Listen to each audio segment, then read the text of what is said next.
tentang penerapan budaya positif di sekolah. Ada pepatah yang mengatakan bahwa tak kenal maka tak sayang. Tetapi saya sebaliknya, semakin saya memperkenalkan diri, saya semakin disayang oleh Bapak Ibu guru. Sepakat? Saya memperkenalkan nama saya Maria Rosa Mistika Sobararing. Saya CGP, calon guru penggerak angkatan 10 Kabupaten Kupang, Provinsi Nusa Tenggara Timur. Baik, saya akan mempresentasikan materi tentang penerapan budaya positif. Penerapan budaya positif di sekolah ini kita sudah jalankan. Saya hanya memberi penguatan saja karena baru-baru ini kita kerja PMM tentang budaya positif di sekolah.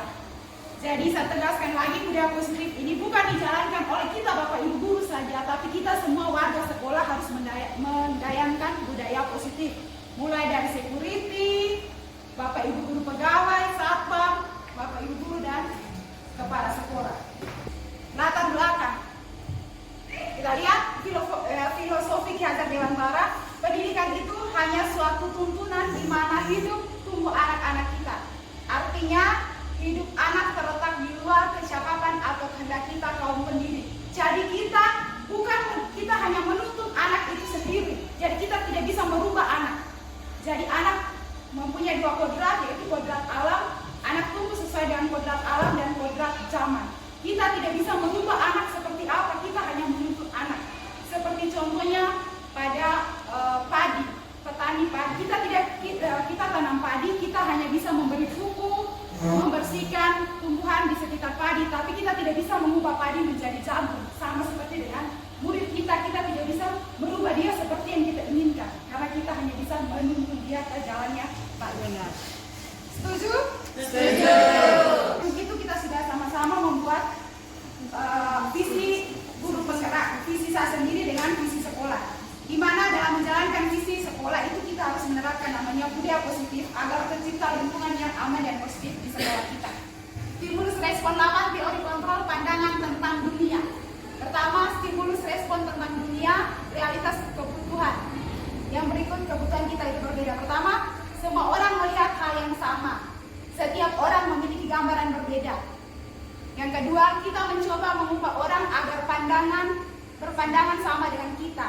Menurut teori kontrol tentang dunia, kita berusaha memahami pandangan orang lain tentang dunia. Yang ketiga, berperilaku buruk dilihat sebagai suatu kesalahan. Semua perilaku memiliki tujuan. Jadi anak yang melakukan kesalahan itu ada tujuannya. Yang berikut, orang lain bisa mengontrol saya. Teori kontrol tentang dunia, hanya Anda yang bisa mengontrol diri Anda. Kita sendiri yang bisa mengontrol diri kita sendiri. Berikut, saya bisa mengontrol orang lain, Anda tidak bisa mengontrol orang lain. Lanjut, pemaksaan ada pada saat rujukan gagal. Kolaborasi dan konsensus menciptakan pilihan-pilihan baru. Konsep disiplin positif dan motivasi. Pertanyaannya, bagaimana cara membuat murid disiplin? Yang kedua, siapakah yang mendisiplinkan murid?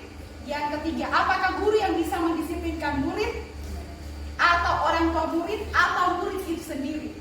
Itu pertanyaan pemantik. Jadi yang pertama, bagaimana cara membuat murid kita disiplin? Kira-kira menurut Bapak Ibu guru bagaimana cara membuat murid kita disiplin? Kita berdiskusi, memberikan pendapat bagaimana cara membuat murid kita disiplin. Yang bisa berpendapat? Mendisiplinkan diri kita dulu sebagai contoh begitu. Menurut Ibu Ica, kita guru harus mendisiplinkan diri kita sendiri. Berarti kita guru harus menjadi amon bagi anak didik kita. Ada yang lain selain Ibu Ica? Dari Pak Irfan, Pak Yoram, Pak Desbel, bagaimana cara membuat murid disiplin? Pak Desbel, bagaimana cara membuat murid disiplin? Kan kita sudah menjalankan visi di sekolah, jadi bagaimana cara kita membuat murid kita disiplin? Selain Pak Desbel, apa ada yang bisa berpendapat? Menurut Ibu Ica, kita sendiri yang mendisiplinkan diri kita. Jadi kita menjadi contoh untuk anak didik kita. Pak Yoram? Sama dari bagaimana Pak?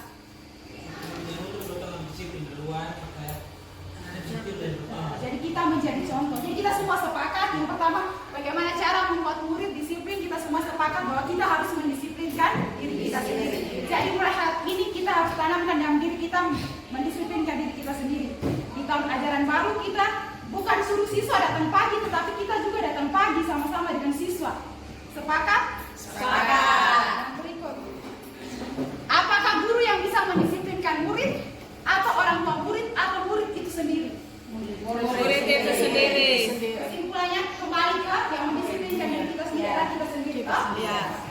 Sudah kalau kata disiplin itu bukan peraturan. Disiplin positif, contohnya kita ambil disiplin positif, contoh yang paling konkret adalah datang sekolah tepat waktu, membuat sampah pada tempatnya. Ada 3 alasan motivasi perilaku manusia. Yang pertama, untuk menghindari ketidaknyamanan atau hukuman. Yang kedua, untuk mendapatkan imbalan atau penghargaan dari orang lain. Dan yang ketiga, untuk menjadi orang yang mereka inginkan dan menghargai diri sendiri dengan nilai-nilai yang mereka percayai. Keyakinan kelas. Keyakinan kelas kan kita sudah jalankan baru-baru ini. Sekarang pertanyaannya untuk kita, apakah keyakinan dengan peraturan sama atau tidak? Keyakinan kelas dengan peraturan sama atau tidak? Ibu yakin keyakinan kelas dengan peraturan kelas sama atau tidak? Kenapa sudah di sekolah sudah ada peraturan sekolah, tetapi kita membuat keyakinan kelas lagi? Ibu Ansi? Menurut saya keyakinan kelas dan peraturan itu tidak sama. Karena kalau peraturan dibuat secara sepihak, sedangkan keyakinan kelas berdasarkan kesepakatan bersama. Terima kasih banyak. Jadi peraturan dengan keyakinan kelas itu beda. Peraturan itu dibuat oleh guru sendiri, individu yang membuat peraturan. Kalau keyakinan kelas itu dibuat berdasarkan satu kelas guru dengan semua siswa yang membuat keyakinan kelas. Kenapa kita harus membuat keyakinan kelas? Pertanyaan berikut. Kenapa kita harus membuat namanya keyakinan kelas? Kenapa kita harus membuat namanya keyakinan kelas? Tidak ada peraturan, tapi kita dituntut harus membuat namanya keyakinan kelas. Kenapa? Bapak Ibu guru, ayo. Keyakinan kelas. Tidak. Keyakinan itu kita buat agar di dalam proses pembelajaran antara siswa dan guru bisa mencapai tujuan bersama, di mana pembelajaran yang akan diberikan oleh guru, siswa wajib untuk mengikuti dari awal hingga selesai. Ada yang lain? Ibu Mariana Sela? Kalau dari saya, keyakinan kelas itu dibuat supaya ada interaksi yang positif antara guru dan murid siswa. Terima kasih banyak jawaban dari Ibu Ida dengan Ibu Mariana. Kenapa sudah ada peraturan kelas, tapi kita harus memiliki namanya keyakinan kelas. Jadi keyakinan kelas itu kita buat, awalnya masuk kita harus membuat namanya keyakinan kelas. Keyakinan kelas itu bukan kita yang dulu menyampaikan keyakinan apa, tetapi kita meminta murid. Dalam membuat keyakinan kelas, kita meminta murid untuk menulis kira-kira mereka menginginkan kelas impian mereka seperti apa yang mereka inginkan mereka tulis. Setelah itu mereka tempelkan, hasilnya mereka tempelkan.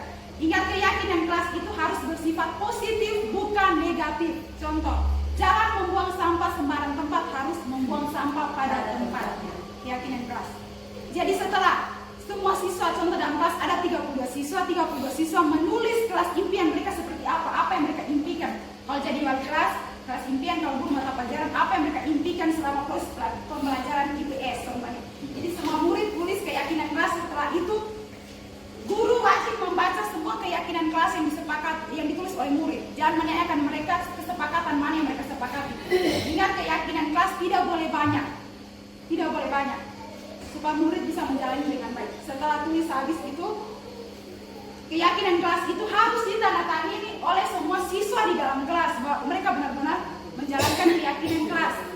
Sehingga saat mereka melakukan pelanggaran, mereka sudah tahu kita tidak beri hukuman lagi, tapi kita cuma tanya apa keyakinan kelas yang sudah kita sepakati. Ini saat yakin dan percaya kita sudah menjalani. Karena baru-baru PLM kita omong tentang keyakinan kelas, sedangkan kita juga sudah menjalankan kurikulum merdeka untuk kelas 7. Ini kebutuhan dasar manusia. Kebutuhan dasar manusia itu ada 5. Yang pertama, kebutuhan bertahan hidup. Yang kedua, cinta dan kasih sayang. 3, penguasaan atau kebutuhan pengakuan atas kemampuan. 4, kebebasan atau kebutuhan akan pilihan. Dan kelima, kesenangan atau kebutuhan untuk merasa senang. Jadi anak mereka kalau bikin salah, ini 5 dasar kebutuhan manusia. Mungkin anak ingin dicintai atau disayang, kebutuhan pengakuan atas kemampuannya, kebebasan atau kesenangan anak itu sendiri. 5 posisi kontrol manusia ini kita jalani sebagai guru. Ada 5. Yang pertama, sebagai penghukum. Kita guru kebanyakan, termasuk saya, kalau anak bikin salah, yang pertama kita buat adalah kita menghukum murid itu. Apalagi kalau anak sudah masuk dalam buat kesiswaan, kita sudah emosi, pasti kita menghukum anak itu. Yang kedua, membuat orang merasa bersalah. kita memposisikan diri sebagai pembuat orang rasa bersalah, kita membuat murid bertindak seolah-olah dia merasa bersalah sekali dengan tindakan yang dia lakukan. Hal ini seperti dia mengeluarkan kata-kata yang sopan dan halus kepada murid. Bilang contohnya, Putri, kamu tega buat begitu, kamu tidak kasihan dengan ibu setiap hari tegur oleh bapak kepala sekolah karena kamu terlambat datang. Yang ketiga, teman itu kita memposisikan diri sebagai teman kepada anak tersebut. Teman ini dampak negatifnya adalah nanti anak akan menghargai guru tertentu saja yang dia dianggap teman. Contoh, karena saya terlalu suka Putri, walaupun dia datang terlambat, tapi saya tetap memberi dia kesempatan untuk masuk kelas. Jadi nanti Putri hanya mencintai saya sebagai guru IPS, sedangkan guru mata pelajaran lain tidak, karena Putri bertindak sebagai teman. Monitor atau pemantau. Di sini kebanyakan kita waras mendapat laporan dari BK, kesiswaan dengan anak. Jadi kita yang kelima sebagai manajer ini pasti akan sulit. Kita dulu harus posisi sebagai manajer. Berikut segitiga restitusi. Segitiga restitusi kenapa sehingga saya menyarankan untuk Bapak guru BK masuk, karena di sini dalam penyelesaian masalah kita menerapkan namanya segitiga restitusi. Jadi restitusi merupakan salah satu syarat untuk menanamkan disiplin positif pada murid sebagai bagian dari budaya positif di sekolah agar mereka memiliki disiplin positif dan menjadi murid merdeka. Ada 3 langkah dalam segitiga restitusi. Yang pertama, menstabilkan identitas. Yang kedua, validasi tindakan yang salah. Dan yang ketiga, menanyakan keyakinan. Kalau menstabilkan identitas, contohnya saat murid melakukan kesalahan, terus kita memberi arahan kepada murid. Yang pertama adalah kita menstabilkan identitas dengan cara contoh. Ibu juga pernah melakukan hal yang sama seperti Anda lakukan. Atau semua orang pernah berbuat salah. Atau tidak ada orang yang sempurna. Jadi kita menstabilkan identitas anak tersebut. Bukan kita datang langsung menghukum, mencat anak bahwa anak itu salah. Yang kedua adalah validasi tindakan yang salah. Semua perilaku memiliki alasan. Setelah itu kita tanya, datang terlambat itu alasannya apa?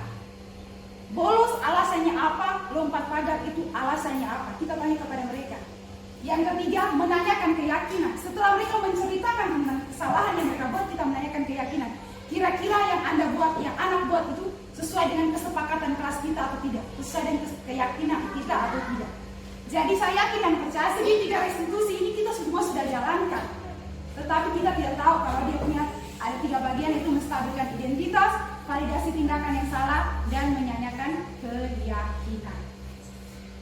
Jadi semoga apa yang saya praktek baik ini bisa kita terapkan di sekolah kita, sehingga kita menciptakan budaya positif yang lebih baik lagi. Sebelumnya ada pertanyaan?